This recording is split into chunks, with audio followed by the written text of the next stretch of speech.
Buonasera e benvenuti al TG Sicilia. Subito i titoli di questa edizione. Mio figlio ucciso e lui a casa, rabbia e dolore nel duro sfogo della madre di Francesco Bacchi, il giovane ucciso a Balestrate. Era un ragazzo buono, ha solo difeso un amico. A Favara è indagato il vicino di casa per l'omicidio Francesco Simone, forse discussioni personali alla base del delitto. Sanità, nomine dei manager entro fine mese, lo conferma il presidente della regione Schifani, anche se nella maggioranza non c'è ancora un accordo. Meteo, clima quasi primaverile in Sicilia. Nella fascia ionica massime mai così alte dal 2002, ma la colonnina di mercurio è destinata a scendere già nelle prossime ore. Ad Agrigento, ai piedi del Tempio della Concordia, sono sbocciati i primi mandorli. Ancora appelli per evitare il flop di Agrigento Capitale della Cultura 2025. A TG Sicilia la preoccupazione dello scrittore agrigentino Matteo Collura. Si cerchi almeno di farla diventare una città normale. Prosegue la processione del velo di Sant'Agata. Questa mattina la reliquia è stata accolta dall'Istituto Professionale Alberghiero Rocco Chinnici di Nicolosi. E poi il calcio in Serie B, il Palermo supera 4-2 il Modena e ritrova la vittoria. In Serie C rinviata per neve Picerno Catania. Domani il Messina sfiderà in casa il Taranto.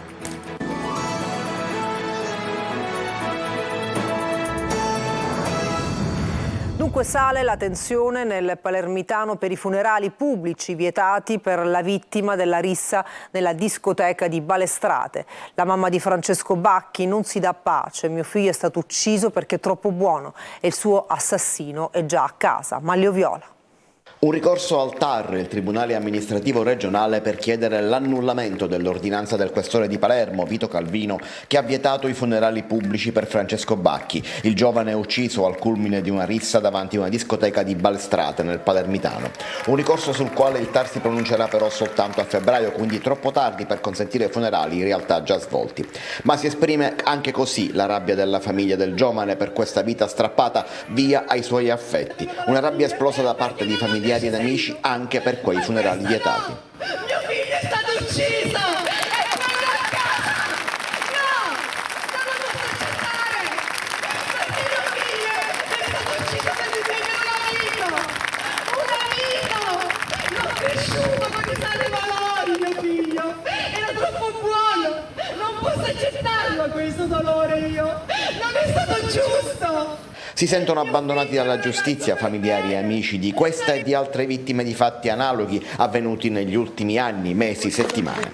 Se di pace, di conforto e di rassegnazione dobbiamo parlare, questi passano anche per i canali della giustizia ed è quella che ci deve venire incontro, non contro!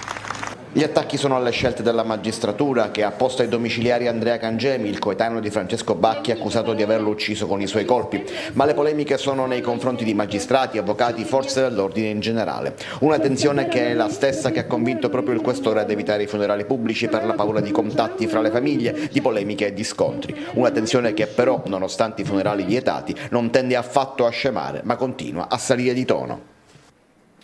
Una raccolta firme per chiedere più sicurezza. Domani a Palermo, dalle 9 alle 13, l'Assemblea del Comitato Uniti per il quartiere ha predisposto un gazebo davanti alla chiesa di Sant'Antonino. È stato preparato un esposto con i punti da sottoporre al prefetto, al questore e al sindaco. E c'è un indagato per l'omicidio di Francesco Simone, il rivenditore di auto uccisa a colpi di pistola lo scorso 7 dicembre a Favara. La Procura di Agrigento ha iscritto nel registro degli indagati un sospettato accusato adesso di omicidio volontario. Porto e detenzioni illegali di armi. Si tratterebbe di una persona che ha una proprietà a confine con quella di Francesco Simone, in contrada Poggio Muto. Forse discussioni personali alla base del delitto. Ancora medici aggrediti al pronto soccorso dell'ospedale Salvatore Cimino di Termini Imerese. Un uomo stanco di aspettare il suo turno è andato in escandescenza e ha aggredito un medico.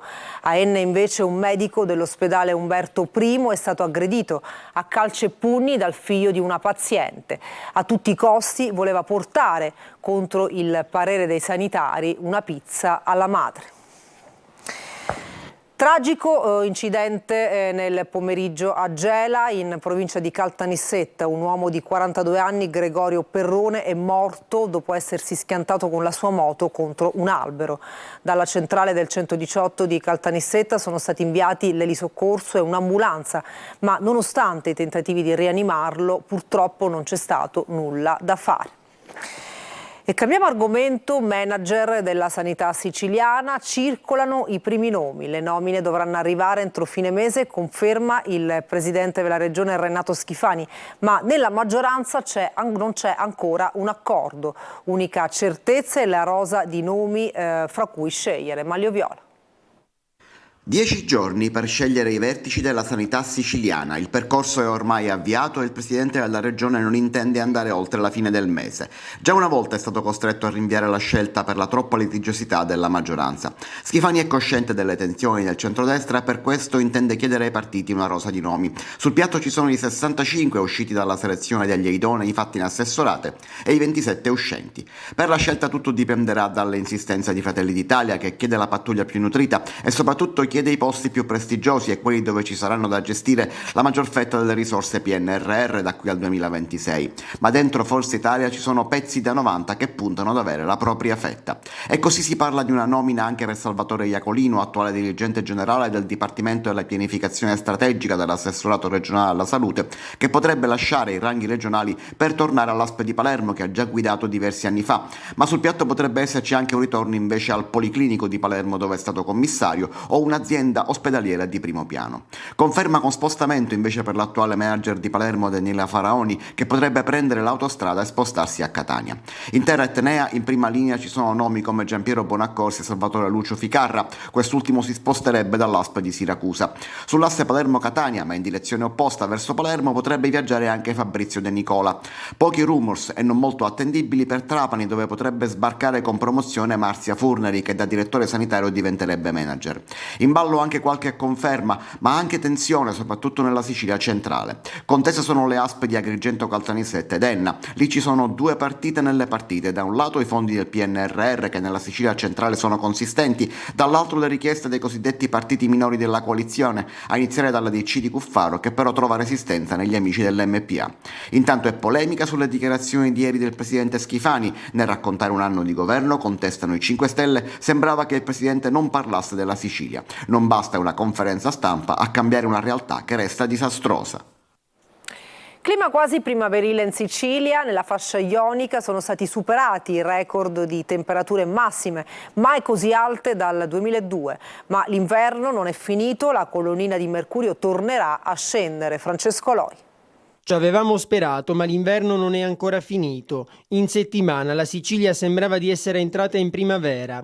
Più di 25 i gradi registrati a Siracusa, con le stazioni SIAS che nella fascia ionica hanno battuto il record di gennaio 2002. Ma dopo sole e caldo, ecco che torna lui, il freddo. Rispetto ai giorni scorsi ci attendiamo anche fino a 10-15 gradi in meno nella giornata di domenica. Probabili deboli gelate tra lunedì e martedì, poi da mercoledì le temperature dovrebbero tendere a rialzarsi. Le temperature sia massime che minime quindi torneranno a scendere e così saranno ancora necessari giubbotti, sciarpe e cappelli per qualche giorno messi da parte. Sali e scendi dal caldo al freddo che non fa bene nemmeno alla salute. Sono tipici delle aree mediterranee, certo è che il cambiamento climatico tende ad estremizzare. Secondo gli esperti, comunque freddo a parte, nei prossimi giorni l'ombrello potrebbe servire poco e sull'Etna c'è lei, la neve, che ci ricorda che l'inverno non è ancora finito. E nella Valle dei Templi il mandorlo è in fiore, un vero miracolo della primavera agrigentina. Ai piedi del Tempio della Concordia sono sbocciati i primi mandorli in un'esplosione di bianco e rosa chiaro, intorno alla prescelta capitale italiana della cultura 2025. Davide Sarto. Ad Agrigento, nella Valle dei Templi, si rinnova anche quest'anno il fenomeno naturale della fioritura precoce del mandorlo. Le distese tra i templi greci si imbiancano quasi come se fossero fiocchi di neve e il fiore annuncia e testimonia l'avvento della primavera, altrettanto precoce dove altrove è ancora inverno grigio e freddo. Ecco perché dal rito dei contadini che festeggiavano la fioritura del mandorlo e l'inizio della stagione propizia per l'agricoltura è nata la Sagra del Mandorlo in Fiore, evento internazionale che da decenni caratterizza l'attuale periodo ad Agrigento. A raccontarlo parrebbe incredibile, ma le immagini appena registrate testimoniano quanto di insolito e stupefacente avviene nella più bella città dei mortali, come la definì Pindaro, e dove ogni anno, come testimoniato dallo stacco dei biglietti di accesso alla Valle dei Templi, affluiscono 1 milione di turisti da ogni parte del mondo. I boccioli dei mandorli fioriscono in un'esplosione di bianco e rosa chiaro intorno alla prescelta capitale italiana della cultura 2025, sollevando ottimismo ed entusiasmo verso l'atteso evento. I fiori sui rami sono un inno alla vita, ai piedi del Tempio della Concordia, assurdo a simbolo della pace tra i popoli. Non a caso, infatti, durante la saga del Mandorlo in Fiore, l'appuntamento più di rilievo è l'accensione del triplo dell'amicizia innanzi al Tempio, dove le fiaccole dei gruppi folk dei 5 continenti si fondono in un unico braciere tra i mandorli in fiore. E si moltiplicano gli appelli per evitare il flop di Agrigento, capitale della cultura 2025.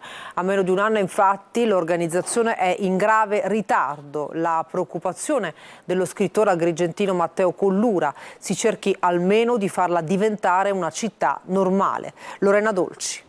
Il conto alla rovescia è già iniziato. Fra poco meno di un anno Agrigento diventerà capitale della cultura, ma da quel 31 marzo scorso, giorno della proclamazione, tutto è fermo. Anche lo scrittore Matteo Collura, agrigentino trapiantato da decenni a Milano, ha gioito per l'investitura della sua città, ma adesso cresce la preoccupazione. Una preoccupazione mi sembra molto fondata, visto che ormai manca circa un anno e non credo che si sia fatto molto per rendere la città degna di essere non capitale nazionale della cultura, ma una città normale. Una città normale è quella dotata di servizi pubblici, di infrastrutture all'altezza di un evento di questa portata. Le stime parlano di 500.000 di visitatori. La Valle dei Templi non può da sola fare Agrigento capitale della cultura, ci vuole dell'altro. La città che si appresta a essere capitale nazionale della cultura non ha un albergo in centro, è una città difficile da raggiungere e che è dal punto di vista urbanistico molto frammentata, frazionata, con servizi pubblici inesistenti, e questo lascio immaginare che cosa può provocare. Gli imprenditori denunciano anche che gli appalti per 150 milioni sono bloccati, mentre la politica ritarda il varo dello statuto della fondazione che dovrebbe gestire i progetti. Mi appello al buonsenso, i miracoli non li possono fare naturalmente né gli amministratori né chiunque altro. Ecco, io direi di fare quello che è possibile, cercando di avere come interesse principale, come obiettivo unico, il bene della città. La processione del velo di Sant'Agata tocca oggi l'Istituto Professionale Alberghiero Rocco Chinnici di Nicolosi, tra l'emozione di dirigente e studenti. Simona Mazzone. Tra chiese, monasteri, ospedali, carceri, scuole, torna in mezzo la gente. Come da tradizione all'inizio delle celebrazioni agatine si ripete la processione del velo di Sant'Agata, conservato nella cattedrale di Catania in uno scrigno d'argento insieme ad altre reliquie della giovane martire. Questo è l'Istituto Professionale Alberghiero Rocco Chinnici di Nicolosi, dove la reliquia ha proseguito il suo percorso tra i fedeli, accolta con grande entusiasmo dal dirigente scolastico Salvatore Di Stefano, insieme a giovani studenti, genitori e personale scolastico. Nel corso della mattinata si è parlato con il parroco della cattedrale, Monsignor Barbaro Scionti, della grande devozione per la Santa da parte di una città in attesa. Il velo ha un grande valore sacro e simbolico. I catanesi lo associano al miracolo che salvò la città dalla lava dell'Etna. Sarà portato insieme al fercolo nella lunga processione durante la festa di Sant'Agata. Ci fermiamo, tra poco il calcio, non mancate.